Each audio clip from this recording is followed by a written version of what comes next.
صدق الله مولانا العظيم وبلغنا رسوله النبي الأمين المتين المبين الكريم ونحن على ذلك لمن الشاهدين والشاكرين والحمد لله رب العالمين. تمام حمد و ثنا تعریف و توصیف اللہ جل مجدہ الکریم کی ذات مبارکات کے لیے جو خالق کائنات بھی ہے اور مالک شخصیات بھی.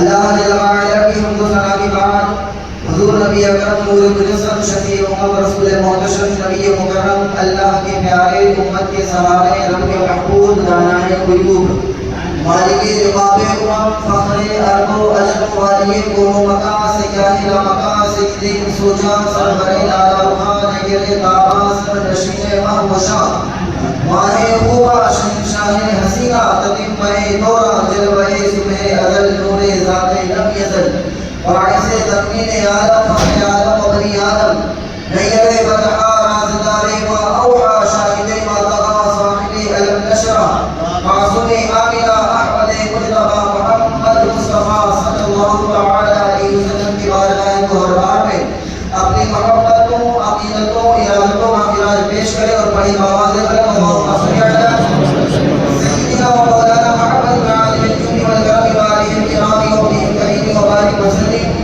صلی علیہ السلام و سلام علیکہ یا رسول اللہ صلی اللہ تعالی علیہ وسلم. اوزے آخر کمالے بے سر و سامہ مددے قبلے کی مددے کعبے ایمہ مددے بگردابے بلا افتادہ کشتی ضعیفان شکشتہ رات کشتی بحمد خالق عثمان ہارون مدد کن یا معین الدین چشتی. اللہم نوّر قلوبنا بتلاوت القرآن وزین اخلاقنا بالقرآن ونجنا من النار بالقرآن وادخلنا الجنة بالقرآن. حضرات محترم، گئے جمعہ کو آپ حضرات کے سامنے میرے مقاصد حج جو حج کے اہم مقاصد ہیں وہ آپ حضرات کے کچھ گوشت گزار کیے تھے. تین مقاصد میں نے آپ حضرات کے سامنے گئے جمعہ کو بیان کیے تھے. ان میں سے سب سے پہلا مقصد جو حج کا ہوتا ہے وہ رضائے الہی ہوتا ہے، یعنی رب رسول کی رضا حاصل کرنے یہ مقصد ہونا چاہیے. حج کرنے کا مقصد رب کو راضی کرنا. دوسرا مقصد میں نے آپ حضرات کے سامنے بیان کیا تھا عالمی اجتماع، ورلڈ لیول پر لوگوں کا مسلمانوں کا ایک جگہ جمع ہونا. دوسرا مقصد میں نے آپ حضرات کے سامنے بیان کیا تھا کہ مساوات یہ اسلام کا اور حج کا عملی اظہار ہے. مساوات کا عملی اظہار یہ حج کے موقع پر ہوتا ہے. یہ تیسرا مقصد حج کا ہوتا ہے. اور مساوات کا جو فائدہ ہے وہ یہ ہے کہ معاشرے کے اندر خوشحالی ہوتی ہے. امیر غریب کالا گورا سب خوش ہوتے ہیں، یعنی پورا کی پورا معاشرہ عالم اسلامیت پوری کے پوری خوش باش ہو جاتی ہے اگر مساوات پر عمل کیا جائے تو. یعنی جو اسلام نے جو لفظ دیا ہے عالمی یعنی لیول پر جو مساوات کا جو اظہار وہاں حج کے موقع پر ہوتا ہے، اگر اس کو ہم اپنی زندگی میں شامل کر لیں تو سارے کے سارے لوگ چاہے امیر ہو وہ بھی خوش ہوگا، غریب ہو وہ بھی خوش ہوگا، یتیم ہو وہ بھی خوش ہوگا، مسکین ہو وہ بھی خوش ہوگا، چاہے وہ کسی بھی درجے کا ہو. اگر وہ سچا مومن ہے تو وہ خوش ضرور نظر آئے گا اگر مساوات پر عمل کیا جائے تو. لیکن اور مساوات کا جو فائدہ ہوتا ہے، یعنی اگر ہم اس میں فرق کرنا چھوڑ دیں کہ تو کالا ہے تو گورا ہے تو امیر ہے تو غریب ہے، یہ ساری چیزیں فرق اگر ہم ختم کر دیں تو ہمارے معاشرے میں خوشحالی نظر آئے گی، ہر انسان خوش نظر آئے گا اور سب کو اپنا جو حق ہے وہ ملتا ہوا نظر آئے گا. یعنی غریب کو غریب حق ملے گا، امیر کو جو صاحب ہے وہ ملے گا، جو عالم ہے اس کو اپنا حق ملے گا، جو جاہل ہے اس کو اپنا حق ملے گا. یعنی ہر ایک کو، یتیم کو یتیم کا، فقیر کو فقیر کا، غریب کو غریب کا، مسکین کو مسکین کا، ہر چیز کو ہر انسان کو اپنے لیول کے مطابق جب حق ملے گا تو معاشرے میں خوشحالی نظر آئے گی. لیکن تکلیف کہاں پر ہوئی، پریشانی کہاں پر ہوئی اور اس کا جو نیگیٹو جو معاملہ ہوا وہ کہاں پر ہوا، ہم نے اس پر عمل کرنا چھوڑ دیا. یعنی عدم مساوات کی وجہ سے معاشرے میں پھر یہ جو پریشانیاں ہیں تکلیفیں ہیں یہ آنے لگی ہیں اور پھر اس کا جو رزلٹ سامنے آیا وہ یہ ہوا کہ مسلمان ذلت و رسوائی میں چلا گیا. یہی ہے اسی کا جو سبب ہے نا، جو رزلٹ جو نکلا اس کا عدم مساوات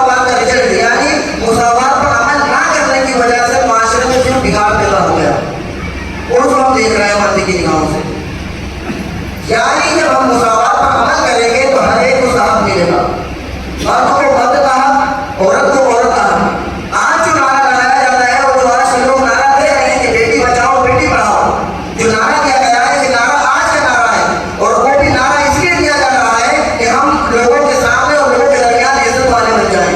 یہ نعرہ دے کر کہ لوگ اپنی عزت بنانے کی کوشش کرنے لگے، کہ لوگ ہمیں کرسی پر بٹھا دیں. جب ہم نعرہ یہ دیں گے کہ بیٹی پڑھاؤ بیٹی بچاؤ، یہ نعرہ جب دیں گے تو لوگ ہمیں کرسی پر بٹھائیں گے. یہ نعرہ آج کرسی کے چکر میں لگانے لگے لوگ، لیکن یہ نعرہ اللہ کے رسول نے 1400 ساڑھے 1400 سال پہلے دیا تھا کہ بچی کو کس طریقے سے عزت دی جائے، عورت کو کس طریقے سے عزت دی جائے، بیوی کو کس طریقے سے عزت دی جائے، اور جب ماں کے لیول پر ہو، ماں کا درجہ ہو تو ماں کے اعتبار سے کس طریقے سے عزت دی جائے. لیکن رسول نے 1450 سال پہلے دیا تھا. اللہ کے رسول صلی اللہ علیہ وسلم نے جو ایک آج نعرہ دینے لگے نا، وہ جب آپ تاریخ پڑھیں گے، ہسٹری کھدالیں گے تو آپ کو پتا چلے گا کہ یونانی اور یہ جو عیسائی لوگ ہیں، یہودی لوگ ہیں، ان لوگوں کے حالات کیسے تھے، ان کے معاملات کیسے تھے. یہ تو عورت کو عورت نہیں مانتے تھے، بلکہ حد تو یہ ہوئی کہ جو افلاطون نامی جو شخص ہے اس کی جب آپ تاریخ پڑھیں گے تو اس نے تو یہ لکھا ہے کہ عورت جو ہے از قبیلہ انسان ہی نہیں ہے، یعنی از قبیلہ جن سے انسان مانا ہی نہیں اس نے، عورت انسان ہی نہیں ہے. یہ کہنا تھا ان لوگوں کا. بس اس کی شکل انسانوں جیسی ہے، بناوٹ انسانوں جیسی ہے، لیکن یہ از قبیلے جن سے انسان نہیں ہے، یہ انسان ہے ہی نہیں. یہ لوگوں کا کہنا تھا. عورت کو عورت انسان بھی نہیں مانا گیا. تاریخ پڑھیں آپ، ہسٹری پڑھیں، آپ کو پتا چلے گا پہلے کے معاملات کیا تھے. لوگ جب مرد کا انتقال ہو جاتا، مرد مر جاتا تو عورت کو حکم دیا جاتا اور اسے زبردستی فورس کیا جاتا تھا، انسسٹ کیا جاتا تھا، فورس کیا جاتا تھا کہ تیرا مرد چلا گیا دنیا سے، اب تیرا جینے کا کوئی حق نہیں معاشرے کے اندر، تجھے بھی ساتھ کے اندر کود جانا چاہیے. اتنا فورس کیا جاتا کہ وہ عورت پھر اس ہاتھ کے اندر چھلانگ لگا دیا کرتی تھی. یعنی زندہ عورت کو، جاندار کو جو سانس لے رہی ہے اسے بھی ہاتھ کے اندر دھکیل دیا جاتا تھا مرد کے ساتھ، مرے ہوئے مرد کے ساتھ. اللہ اکبر. یہ معاشرے کے حالات تھے. اور عورت کو حق یعنی اس کی حق تلفی کی جاتی تھی. اور جب آپ عرب کا معاملہ دیکھیں، اور یہ زندہ درگاہ پہ جو جلانے کا معاملہ ہے یہ اپنے ہندوستان پاکستان کا معاملہ تھا کہ اور کبھی نہیں. آپ عرب کی تاریخ پڑھیں، عرب کے جو معاملات تھے، جب بچی جنم لیتی نا پتا چلتا کہ جنم لڑکی کا ہوا ہے تو اسے زندہ زمین میں درگور کر دیا جاتا تھا، یعنی گاڑ دیا جاتا تھا. سانس لیتی ہوئی بچی کو، وہ بچی اپنے باپ کے دامن کو پکڑ کے کہتی کہ ابا جان کیا کر رہے ہو آپ؟ باپ کہتا بیٹا کچھ نہیں، بس تجھے کھلا رہا ہوں، تجھے کھلا رہا ہوں. کرتا کرتا اور اسے لگا دیتا، یہاں تک کہ جب ریت گلے تک آتی، بچی کے لیے سانس رکنے لگتی تھی. باپ کا دامن پکڑ کے کہتی کہ ابا جان مجھے اس طریقے سے نہ ڈال، مجھے اس طریقے سے گڈھے کے اندر نہ ڈال. لیکن وہ باپ اس کے سر میں ذرا سی بھی بیٹی کے لیے محبت نہیں تھی. کیوں؟ کیونکہ اس باپ کے لیے عزت تو یہ تھی کہ میں ایک لڑکے کا باپ ہوں، میں ایک مرد کا باپ ہوں. اس کے لیے یہ فخر کی بات تھی. لیکن جہاں اس کے گھر میں اگر بچی ہو جاتی تو اس کے لیے ذلت اور رسوائی ہوتی تھی. معاشرہ لڑکی کا باپ کہلانے کے لیے شرم محسوس کرتا تھا. ایسے معاشرے میں اللہ کے رسول صلی اللہ علیہ وسلم باپ کے لیے رحمت ہوا. سبحان اللہ، سبحان اللہ، سبحان اللہ.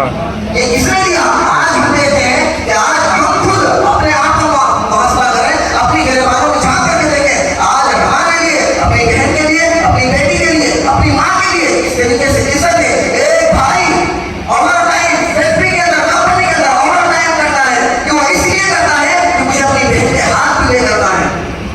ایک دل میں محبت ہے بھائی کے کس نے ڈالی؟ بہن کے لیے. یعنی بہن کے لیے محبت دل میں، مرد کے بھائی کے کس نے ڈالی؟ اللہ کے رسول نے ڈالی. بے شک، سبحان اللہ. پوری پوری جھکی ہوئی کمر پر، پوری کمر پر بڑی بڑی اور وزنی بوریاں لاد کر کے دن بھر دھوپ کے اندر، بارش کے اندر لگی رہتا ہے، رات کے اندر وہ کام کرتا رہتا ہے. یہ سوچ کر کے مجھے اپنی بچی کو عزت کے ساتھ گھر سے رک سکتا ہے. بے شک، سبحان اللہ. تو باپ کے دل میں یہ عزت، بیٹی کے دل میں عزت یہ کس نے ڈالی؟ یہ اللہ کے رسول نے ڈالی. بے شک، سبحان اللہ. اور عملی طور پر ڈالی. یہ نہیں آپ نے ارشاد بھی فرمایا جب بیٹی پیدا ہو تو وہ باپ کے لیے رحمت ہے. سبحان اللہ، سبحان اللہ. بیٹی پیدا ہو جس گھر میں وہ باپ کے لیے رحمت ہوا کرتی ہے. سبحان اللہ. اللہ کے رسول نے ارشاد فرمایا جو بیٹی زحمت تھی اللہ کے رسول نے اسے باپ کے لیے رحمت بنا دیا. بے شک، سبحان اللہ. اور وہی بیٹی جب کسی کے گھر بیاہ ہو کے چلی جائے، شادی ہو کے چلی جائے تو اللہ کے رسول نے فرمایا کہ وہ تیرے لیے محبوبہ ہے. یہ کس نے مقام دیا؟ سبحان اللہ. بے شک، یعنی عورت کو محبوبہ کا درجہ دیا ہے اللہ کے رسول نے دیا ہے. بے شک. اور اسے پریکٹیکل بتایا اللہ کے رسول نے. اپنی بیٹی یعنی حضرت خدیجہ رضی اللہ عنہا، آپ نے اپنی بیٹی حضرت فاطمہ کو کہا جب آپ کا آخری وقت آیا تو آپ نے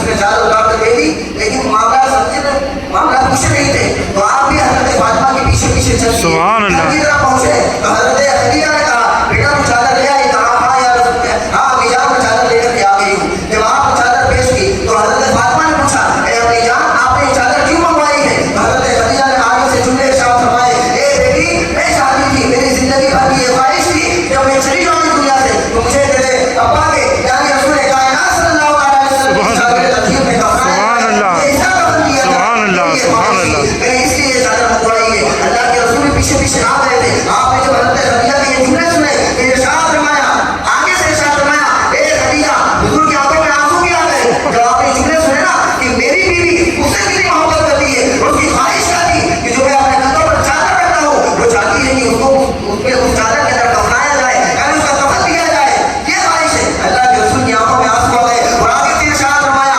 میرے سارے مردوں کے لیے نصیحت ہے، درس ہے، عالم اسلام کے سارے مردوں کے لیے۔ اللہ کے رسول نے ارشاد فرمایا لو انت بھی جلدی لعليتك اے خدیجہ، اگر تو میرے جسم کی چمڑی بھی مانگتی تو میں اتار کر کے تجھے دے دوں۔ سبحان اللہ سبحان اللہ تو نے تو مجھ سے یہ چادر مانگی ہے، اگر تو میری چمڑی بھی مانگتی تو اتار کر کے دے دوں۔ سبحان اللہ سبحان یہ اللہ رسول کائنات صلی اللہ علیہ وسلم نے پوری کائنات میں بسنے والے مردوں کو ارشاد فرمایا کہ کس طریقے سے بیوی سے محبت کی جاتی ہے۔ بے شک آج میں نعرے لگاتا نا بیٹی پڑھاؤ بیٹی پڑھاؤ اور بیٹی بچاؤ، یہ نعرہ اللہ کے رسول نے کس طریقے سے دیا، اس گہرائی تک کبھی کوئی پہنچا ہے؟ کیا فرمایا لو اعطیتک، اگر تو میری چمڑی بھی مانگتی تو میں نکال کر کے دے دوں۔ سبحان اللہ سبحان اللہ اور بیوی سے کس طریقے سے محبت کی جاتی ہے؟ حضرت عائشہ صدیقہ رضی اللہ تعالیٰ عنہا فرماتی ہے کہ جب میں کسی پیالے سے مٹی کے پیالے سے جب پانی پیتی تو اللہ کے رسول میرے پاس تشریف فرما ہوتے، تو جب میں پانی پی چکی ہوتی یعنی میں نے پانی پی لیا ہوگا، اس کے بعد اللہ کے رسول میرے ہاتھ سے پیالہ لیتے اور پوچھتے اے عائشہ ذرا بتاؤ تو صحیح تم نے اپنے ہونٹ اس پیالے میں کہاں لگائے؟ سبحان اللہ سبحان اللہ آیا رسول اللہ کیوں؟ اللہ کے رسول ارشاد فرماتے ہیں میں بھی اسی جگہ سے اپنے ہونٹوں کو لگا کر کے پانی پینا چاہتا ہوں۔ سبحان اللہ یہ ہوتی ہے محبت۔ اور حضرت عائشہ کو اللہ کے رسول کس طریقے سے محبت سے بلایا کرتے تھے، نام تو آپ کا عائشہ تھا لیکن گھر کے اندر جو محبت کا انداز ہوتا ہے، جیسے کہ ایک ماں یا ایک ماں اپنے بیٹے کو کبھی اس اصلی نام کی بجائے عرفی نام سے بلاتی ہے، ببلو بیلو شونو بولو، اس طریقے سے بلاتے ہی بلاتے گھر میں، اس طریقے سے یعنی کس طریقے سے محبت سے نام رکھا اللہ کے رسول نے۔ حضرت عائشہ صدیقہ فرماتی ہے کہ حضور مجھے حمیرہ کر کے بلایا کرتے ہیں۔ سبحان اللہ حمیرہ کر کے اے حمیرہ ادھر آؤ، اے حمیرہ میری بات سنو، یہ حضور کا انداز اپنی بیویوں کے ساتھ سے لیکن ہمارے لیے درس ہے کہ کس طریقے سے ہمیں اپنی بیویوں کے ساتھ محبت کرنی ہے، اپنی بیٹی کے ساتھ محبت کرنی ہے۔ اور آگے چلیں جب وہی عورت جب ماں بن جاتی ہے تو اللہ کے رسول صلی اللہ علیہ وسلم نے وہ جنت جو عرش سے اوپر تھی اس جنت کو کھینچ کر کے اس ماں کی طرفوں میں رکھ دیا۔ سبحان اللہ سبحان اللہ جنت کہاں تھی؟ اس جنت کو کھینچ کر کے اللہ کے رسول نے فرمایا الجنت تحت اقدام الامہات، جنت ماؤں کے قدموں کے نیچے ہے۔ خود لگا فرمایا، یہ نہیں فرمایا کہ تمہاری ماں جو عالمہ ہو، فاضلہ ہو، عالیہ ہو، یا وقت کی راجہ بصریہ ہو، یا تمہاری ماں صوفیہ ہو، پڑھی لکھی ہو، نہیں نہیں، خود لگا فرمایا اگر تمہارا جاہلیہ ہو اور وہ گنڈے تھوپتی ہو، اوپرے تھوپتی ہو، اللہ کے رسول نے ارشاد فرمایا وہ گنڈے تھوپتی ہوئی ماں کے قدموں کے نیچے تمہاری جنت۔ سبحان اللہ سبحان اللہ بے شک سبحان اللہ کہ کس نے فرمایا؟ اللہ کے رسول نے مقام کیا۔ آج لوگ کہتے ہیں بیٹی پڑھاؤ بیٹی بچاؤ، لیکن یہ کرسی کے چکر میں نعرے لگائے جا رہے ہیں۔ اس طریقے سے محبت عورت کی بیوی کی اس طریقے سے دلوں میں ڈالی گئی ہے کہ اللہ کے رسول کا صدقہ ہے جو ہمیں دیا گیا، بے شک کہ اللہ کے رسول کا سبق ہے جو ہمیں دیا گیا، اور اس پر عمل جب کیا جائے گا مساوات پر جب عمل کیا جائے گا پھر معاشرے کے اندر خوشحالی نظر آئے گی، بیٹی بھی خوش ہوگی، ماں بھی خوش ہوگی، بیوی بھی خوش ہوگی، بھائی بھی خوش ہوگا، بہن بھی خوش ہوگی، سارا پورا کے پورا معاشرہ خوش نظر آئے گا جب ہم مساوات پر عمل کریں گے، یعنی ہر ایک کو اس کا حق دیں گے تو پورا معاشرہ خوش نظر آئے گا۔ لیکن جب ہم نے اس کے خلاف عمل کیا پھر معاشرے میں پریشانی آنے لگی، بگاڑ پیدا ہونے لگا،